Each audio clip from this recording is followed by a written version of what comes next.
How's that Guinness? Fantastic. I cannot. I've been giving you kudos to your tap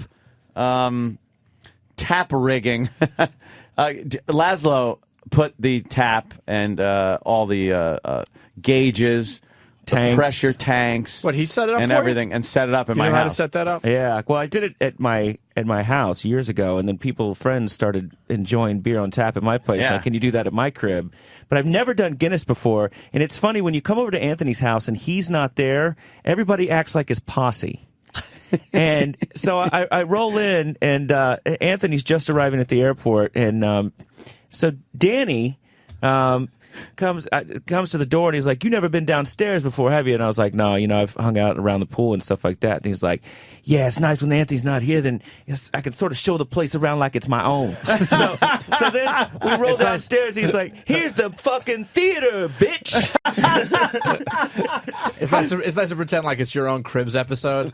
Like I just want to just film like my own Cribs and then send it to people I used to hate back in the day. You should do that. Here's my theater. That's funny. So and I Talk all gangsta and shit. Oh, he does. And we go over to Anthony's bar, which is this beautiful piece of custom woodworking that this guy must have spent months building. That is John Dreyer, who is fantastic. It looks more expensive than my entire house, this bar. It's got the beautiful glass in the back and all the beautiful woodworking. And so I bring all this equipment in, including this high-pressure tank of nitrogen that you need to have Guinness on tap. Now, with the difference give people the difference between the CO2 tank pressure and the nitrogen pressure. CO2 is for like Budweiser and things like that, but Guinness needs nitrogen. Yeah. What's the difference in pressure? The difference in pressure is like 1,800 pounds per square inch versus 30. Yeah, you get 30 pounds off of a regular beer tap. Guinness, it's like 1,800 pounds of pressure. It's like torpedo. Why? I don't know why they need so much fucking pressure. And if you knock the tank over and the top valve hits something, it's a rocket that will literally fly through concrete walls. Yeah. It is some spooky shit. Compressed air, Marty. So Martin, God damn it. Try it again. Fuck that up. No, Try hold on. it again. Hold on, I got it. And it's out of here! Yeah. Or is it? No, it's off the wall. My mistake. I thought the ball was gone, but apparently not. Yeah. Damn it. It's going for a Chief Brody thing. So I'm very gingerly hooking this thing up to the Guinness tap, and I grab there's a release valve on the top of the tap, so I can sort of see what kind of pressure there's inside. I pull this release valve, and Guinness shot like a fucking fire hose all across the back wall of Anthony's beautiful bar, and everybody's face went like frozen in place. And then the fear came in because Anthony's on the way back home from the airport, and there's like, he will be very angry. I was like, oh my, Clean it up! How many people get to live in your house when you're not there? I don't know. dude, Lazlo, help me out here. It is a sitcom. It's like people just walk in the door and it's like the applause. Hey, it's Fred from Brooklyn. And he comes in and then they walk out. I'm like, what kind of fucking place are you running here? I know. It's Your fun. neighbors have to think you're dealing drugs, dude. The amount of cars that show up and people come in I know, it's true. and then wobble out. At all hours, things are happening. I'm not there, and there's people over the house. And it is pretty sitcom-ish. But shortly after I hooked the Guinness up on tap, people were getting so blotto they were dropping their phones in the toilet. Which was Some people drop their Blackberries in the toilet, Danny. and still using it. No, I got a new phone. You got a new phone? Is that number that comes up now your new number or something? No. I'm working. I'm doing the Jimmy tactic of the two phones. Two? So Okay, when 'cause- one's pissing you off, you could use the other, and then when iPhone pisses you off, you go back to the BlackBerry. Fucking A. Danny turned me on to something. It was we're drinking Guinness. We go down to the bar. It's like, all right.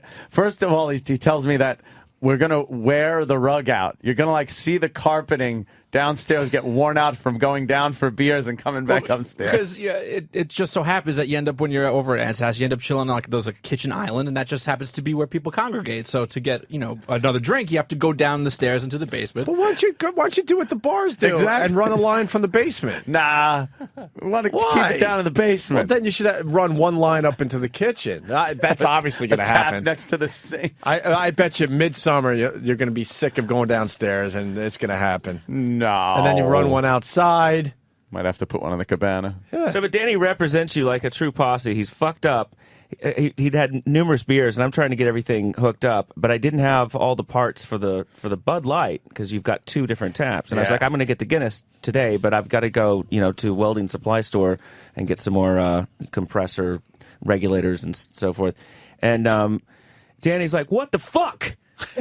And I was like, "No, it's just, I'll come over like tomorrow or the next day." He was like, "Oh, we're going to fucking do this now." I'm like, "Dude, it's fucking 7:30, 8 o'clock on a Thursday night." I was like, "There's no welding supply store open that's going to have a fucking..." So he's like, "Bullshit, I'm calling fucking Home Depot." And he's standing there right next to me on his iPhone, and he goes, "English, motherfucker!" Since when do I talk like that? Dude, when you're drinking. Dude, when you drink, you are such a fucking homeboy. And so then he gets the guy on the phone. He's like, "Give me the motherfucking plumbing department." And he's like, "Yeah, we need a..." "What do we need, Laz?" I'm like, "We need a CO2 regulator." "A CO2 regulator, motherfucker. Do you have it?" And then they're like... You don't remember talking like that, Danny? Danny keeps shaking his head over there. And he's like, "Fuck you." And he hangs up. He's like, "Orange apron wearing motherfuckers. I'm calling Lowe's." I'm like, "Dude, I swear they're not. It's a kind of a specialty item. I don't think they're going to have it." Yeah, that's not an item you pick up at Home Depot. And then as soon as Anthony arrives to the front door, everybody starts stepping in. "Look what we did, boss. We set up some new stuff for you." Ooh, this is nice.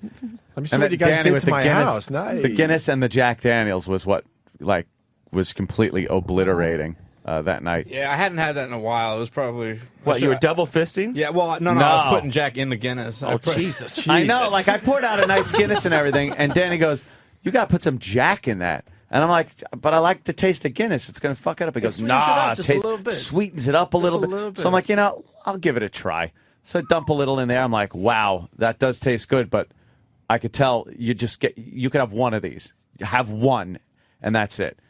And then Danny's and then just you drop your phones in the toilet. Fucking fucked up. But that's not an Irish car bomb. I was going to ask, is that a real drink? I've never heard of that before. It's kind of, I mean, you can do it. People drop shots in like. I thought it was Jameson, right? Yeah, it is. Jameson Like and Guinness is an Irish car bomb. Yeah. So what's it going to take, Ant? Someone overdosing or someone just dying in the fucking house? Jimmy was just absorbing this, looking at everyone talking, and just like, what the fuck is going on? The colonel carrying a girl out with a bleeding nose. Yeah, Boogie Nights. It's the set of Boogie Nights at my house. And without the fucking. Jeez. The cool thing about dropping my phone in the toilet was that as drunk as I was, I knew that it's already in the toilet. So what am I going to do? Like, whether it's in there for another 8 seconds or not isn't really going to make much of a difference. Continue dropping the log on top of it? I just continue pissing on my phone. It really doesn't matter. It's like, really, what's the difference? It's wet. That's wild. Yeah, it's and it actually, but you continued to use it. Yeah, actually, because I called you and you're like, you're like, yeah, and I was like, well, I've never been this excited to hear from you. It's like, well, my phone was covered in shit, and now it works. It dried out the next day, and like as the day went on, like more and more buttons were starting to work, but I hadn't gotten a phone call yet. So all of a sudden, I feel my phone start going off, and it was Lazlo. So I pick up, I'm just like, yes! And he's like, what? I'm like, it works. He's like, why wouldn't it work? I'm like, I dropped my phone in the toilet.